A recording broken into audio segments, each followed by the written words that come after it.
Meski suram dan rapuh, apa kabarmu ibu di padang gelap? Pada kesempatan kali ini kami akan bercerita tentang sebuah kisah kiriman yang dikirim oleh Dewi. Jadi Dewi ini hari ini usianya 40 tahun dan Mbak Dewi ini sudah berkeluarga, punya 2 orang anak. Dia cerita tentang kejadian yang pernah dialami pada waktu beliau masih kuliah waktu itu. Nah, untuk cerita kali ini beliau minta semua disamarkan, begitu juga nama daerah dan juga tokoh yang ada di dalamnya. Nah, cerita ini bermula pada saat itu Dewi ini kuliah di satu universitas, dan di awal-awal kuliah itu dia memilih satu unit kegiatan mahasiswa. Nah, di tengah perjalanannya ternyata ada satu prosedur khusus ketika mahasiswa yang masuk ke unit kegiatan mahasiswa ini, maka mereka semua ini harus mengikuti prosedur itu. Nah, beberapa prosedur ini adalah mereka harus melalui pendaftaran dan mengikuti satu buah pembinaan dan dilanjutkan dengan diklat alam. Nah, Dewi pun melalui proses-proses itu, dia ikut mendaftar dan melalui semua prosedur-prosedurnya. Sampai pada satu ketika beberapa bulan kemudian digelarlah satu kegiatan, di mana kegiatan ini akan digelar di satu buah bumi perkemahan yang ada di Jawa Timur. Kejadian ini di sekitaran tahun 2003. Jadi pada waktu itu Dewi dan teman-teman ini naik satu truk TNI. Mereka naik truk itu dan beberapa panitia ada yang menggunakan mobil pribadi. Mereka menuju ke satu tempat.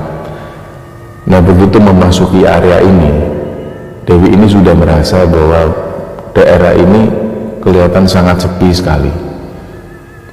Nah, daerah tersebut ini dikenal dengan bumi perkemahannya dan juga ada air terjun di sana. Ketika sampai di sana, panitia mulai mendirikan tenda dan semua peserta ini ditempatkan di tenda masing-masing. Waktu itu yang Dewi ingat ada sekitar 16 peserta dan sekitar 15 panitia. Nah, sore itu ketika mereka pertama kali sampai, ada satu panitia yang memberikan briefing. Jadi panitia ini bilang ke peserta bahwa peserta ini dilarang keluar dari area yang sudah diberi batas. Jadi ada tali rafia yang warna merah dan dilingkarkan memutari wilayah mereka itu. Jadi panitia pesan jangan sampai sekalipun keluar dari batas ini kecuali dengan izin panitia, meskipun untuk ke toilet. Nah, semua pun mematuhi peraturan ini dan kegiatan ini pun dijalankan. Nah, malam harinya mereka menerima materi-materi dan ketika itu sekitar jam 9 malam peserta ini disuruh tidur. Nah, pada waktu semua peserta ini tidur sekitar jam 11 malam semua peserta ini dibangunkan. Dan cara membangunkan panitia itu benar-benar membuat mereka itu bising, karena ada beberapa peralatan dapur itu yang dipukul dan panitia itu berteriak-teriak dengan keras sekali, dengan kencang sekali. Jadi yang dirasakan Dewi dan teman-teman waktu itu, mereka benar-benar kaget karena di jam itu mereka semua ini sudah tertidur pulas. Dengan adanya suara-suara yang berisik yang dibangunkan oleh panitia ini, teriak-teriak seperti itu, maka peserta langsung kebangun kaget. Mereka semua ini disuruh bangun, disuruh pakai sepatu dan diarahkan di satu lapangan. Nah, di sana ternyata barulah Dewi dan teman-teman peserta yang lain ini tahu bahwa mereka ini akan diperjalankan memasuki hutan. Nah, mereka sudah curiga bahwa ini mau ada jerit malam. Nah, akhirnya benar, ternyata kecurigaan peserta ini benar.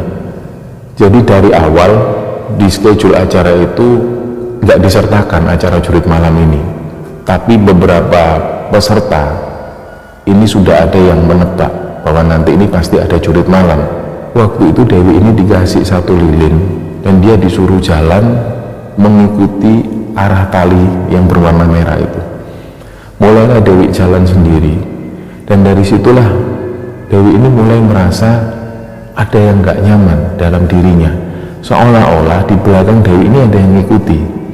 Padahal Dewi tahu bahwa dia waktu itu jalan sendirian.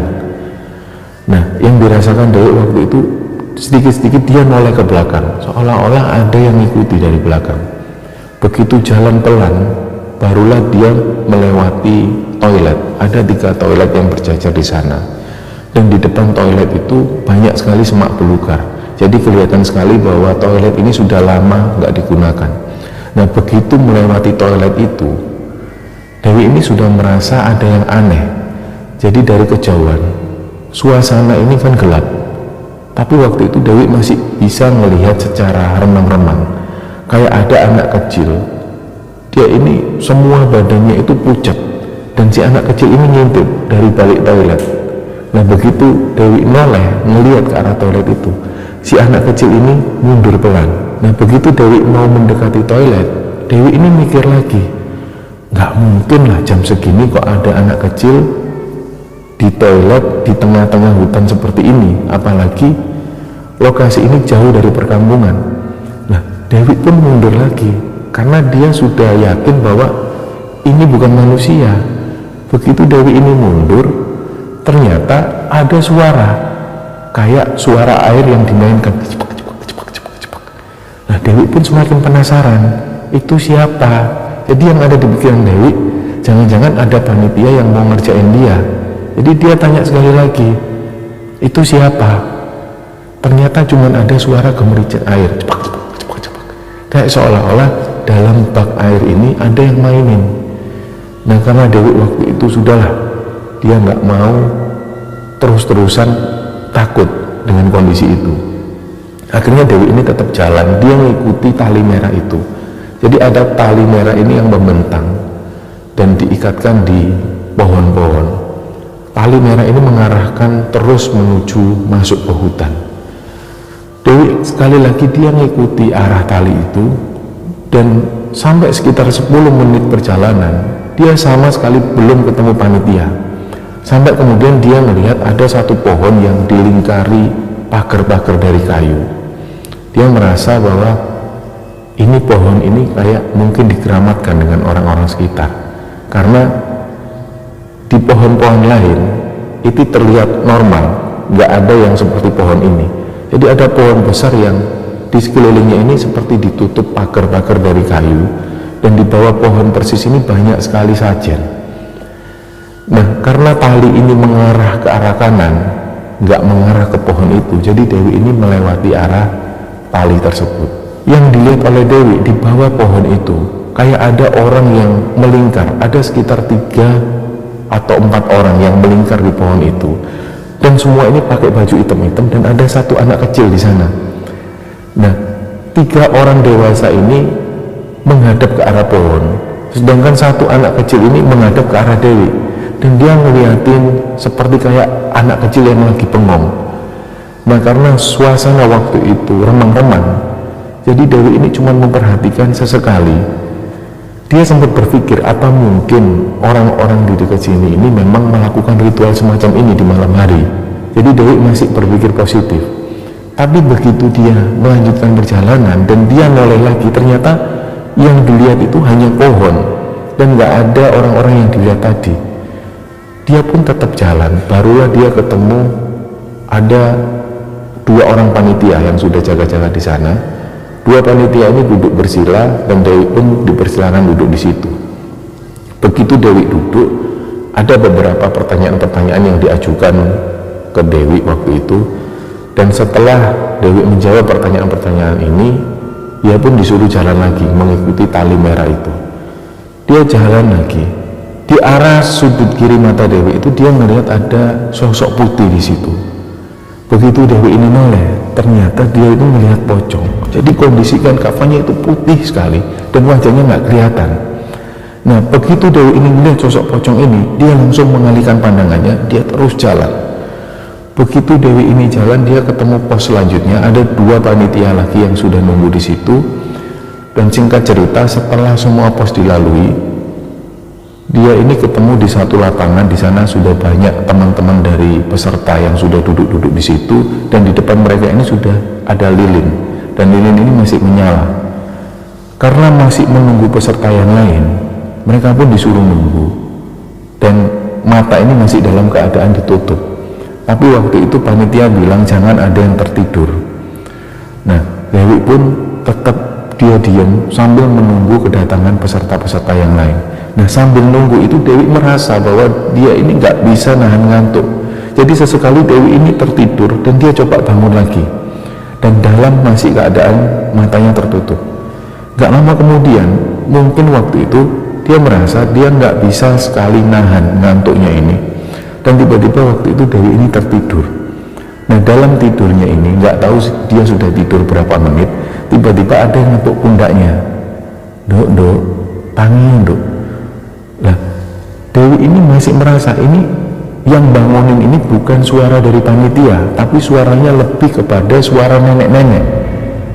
Nah, karena yang manggil Dewi ini suara nenek-nenek, dia pun langsung buka ikatan matanya itu dibuka. Ternyata dilihat ada sosok nenek-nenek. Beliau itu pakai baju layaknya seperti orang desa pada umumnya, dan nenek-nenek ini bilang, ayo dok, nang main bahaya. Begitu Dewi ngelihat ke sekelilingnya itu, ternyata nggak ada panitia, nggak ada peserta, dan dia ini benar-benar di tengah hutan.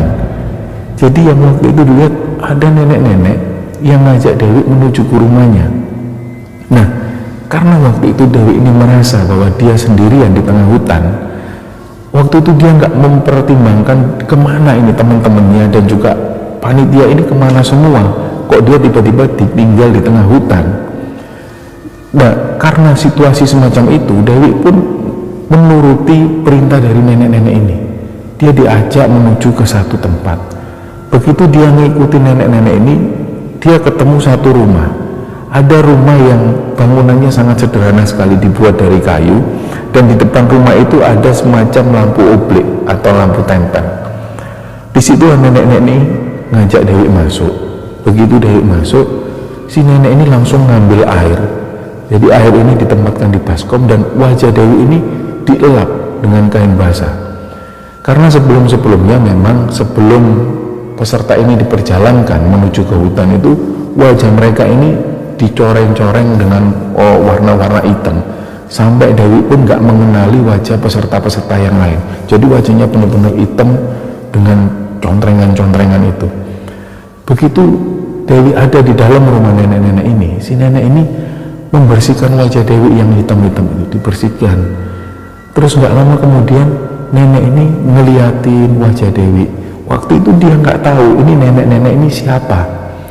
Yang ada di pikiran Dewi, mungkin beliau ini tinggalnya ada di dekat-dekat sini. Nah, karena Dewi ini nggak banyak tanya, dan nenek ini pun sama sekali nggak ngomong apapun, jadi nenek ini masuk ke dalam satu ruangan dan keluar bawa satu tusuk konde. Ada satu tusuk konde yang terbuat dari kuningan. Rambut Dewi ini disisir dari belakang, disisir dan digelung, dan kemudian ditusukkan tusuk konde ini. Jadi dibuat secara rapi, dan wajah Dewi ini dibersihkan lagi. Setelah itulah baru nenek-nenek ini bilang ke Dewi, aku iku eling putuku, kowe iku koyok putuku persis, rambutnya dawa. Wes pokoknya aku iku eling karo putuku. Si nenek-nenek ini bilang seperti itu. Jadi waktu itu Dewi, oh nggih mbak, nggih. Wes nduk, aku kok gak tega nduk, pengen ku se kowe iku ngancani aku ning kene. Tapi aku sakno ambek keluargamu, wes kowe bali wae, bali nduk. Jadi Dewi ini dibawa keluar dari rumah dan digandeng tangannya menuju ke satu tempat. Ketika ada di satu tempat itu, nenek-nenek ini pun pamit, wes ya nduk, mbah pamit. Si nenek ini pun kembali, dan waktu itu Dewi ini tiba-tiba jalan menuju ke arah kiri. Dia nemu satu tali merah itu, dan tiba-tiba suasana ini sudah mulai terang. Nah, Dewi ini ngikuti tali itu, Dan kemudian tiba-tiba ada beberapa panitia ini yang teriak, loh itu anaknya, itu anaknya. Jadi Dewi ini juga heran, di sana ini sudah ada panitia-panitia yang berdiri dan mereka semua ini dengan wajah yang panik. Jadi Dewi jalan pelan menuju ke arah panitia itu, dan beberapa peserta yang perempuan ini langsung meluk Dewi. Kamu dari mana aja, Wi? Kamu ditunggu sama orang-orang. Loh, aku tadi itu nunggu di sana, aku ketiduran dan diajak ke rumah nenek. Loh, kamu itu sudah hilang dari jam 1 tadi. Ternyata pada waktu itu sudah jam 6 pagi. Jadi ketika itu semua peserta ini cerita, sekitar jam setengah 1 pagi semua peserta ini sudah kumpul dan ternyata Dewi ini tiba-tiba nggak ada di tempat. Padahal panitia yang jaga di situ sudah memastikan bahwa Dewi ini sebenarnya sudah datang lebih dulu. Tapi kenapa ketika semua peserta sudah berkumpul, Dewi ini tiba-tiba nggak ada? Dari situlah semua panitia ini langsung mencari keberadaan Dewi.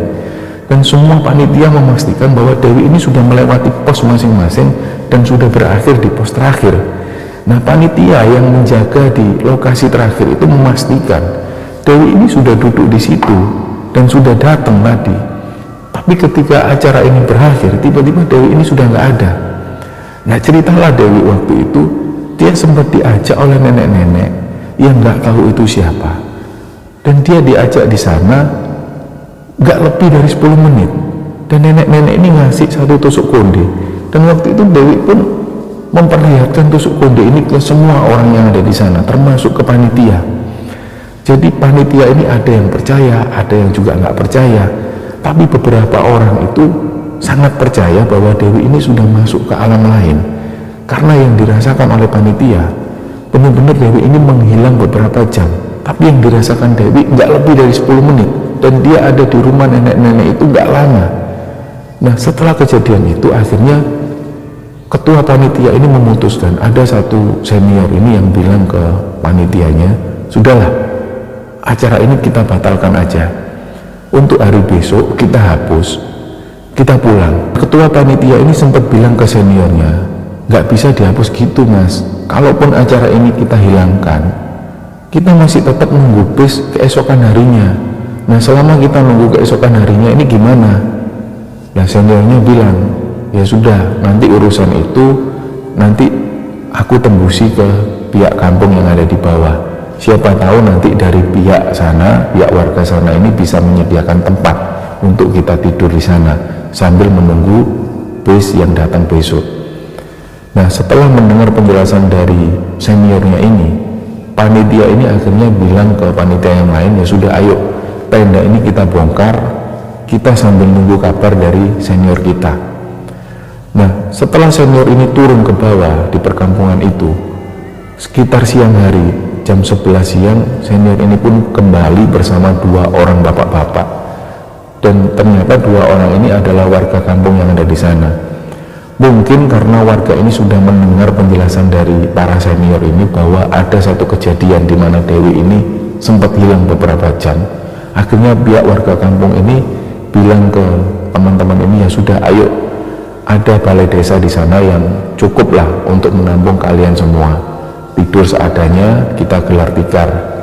Ini kejadian ini sudah nggak wajar. Kalian lebih baik tidur di kampung aja. Nah, setelah itu pun mereka sepakat, mereka langsung menuju ke perkampungan warga.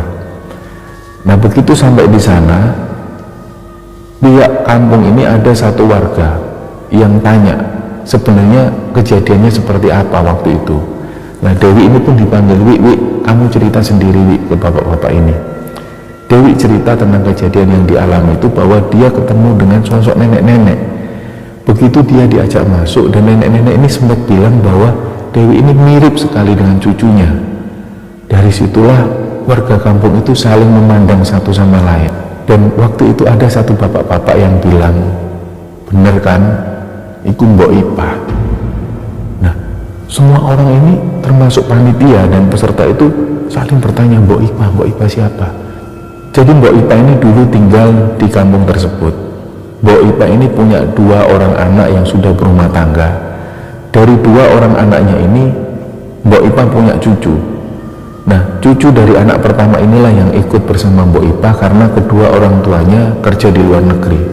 Nah, selama tinggal bersama cucunya ini, Mbok Ipa itu sangat senang sekali, kemana-mana selalu diajak, entah ke pasar maupun buka warung, selalu bersama cucunya ini. Sampai pada satu kejadian, anak Mbok Ipa ini datang dari luar negeri dan dia terpaksa membawa anaknya ini menuju ke kotanya. Awalnya sempat Mbok Ipa ini melarang, wis to, putuku iki bandeng kene wae ngancani aku. Sedangkan Mbok Ipa sendiri ini nggak mau diajak ke kota, dia lebih memilih tinggal di sana karena suasana di desa itu asri, dia nggak mau tinggal di kota.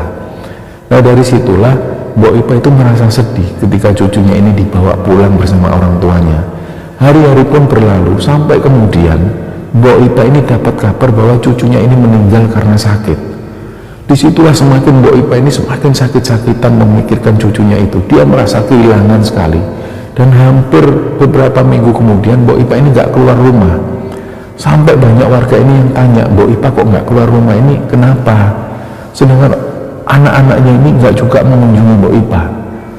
Akhirnya setelah berbulan-bulan Mbok Ipa ini nggak keluar rumah, Mbok Ipa dikabarkan meninggal dunia dan Mbok Ipa pun dimakamkan di makam desa itu. Nah, setelah kejadian itu, banyak warga ini yang masih melihat Mbok Ipa ini duduk-duduk di depan rumah. Beliau itu duduk sendiri. Nah, semua orang kampung ini tahu bahwa Mbok Ipa ini punya ladang yang ada di hutan tersebut. Dan ladang inilah, di ladang itu Mbok Ipa ini bangun satu ruang yang lebih tepatnya seperti rumah dibangun dari bangunan kayu. Di sanalah Mbok Ipa dulunya sering tinggal bersama cucunya itu. Jadi setelah ngurusi ladang, Mbok Ipa tidur di tempat itu bersama cucunya. Nah, setelah sepeninggal cucunya ini, Mbok Ipa nggak lagi pergi ke ladang, dan sampai beliau meninggal, Mbok Ipa nggak lagi pergi ke ladang itu. Setelah kejadian itu banyak sekali orang yang masih melihat Mbok Ipa ini duduk-duduk sendirian di sana. Kadang-kadang juga ketika ada orang yang ke hutan cari kayu bakar, orang-orang ini melihat Mbok Ipa itu sering duduk-duduk di depan rumahnya yang di dekat ladangnya itu.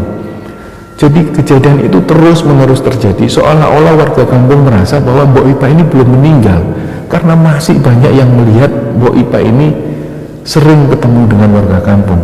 Entah Mbok Ipa ini duduk di rumah di ladangnya itu, maupun juga rumah yang ada di kampung itu, orang-orang sering melihat kejadian itu.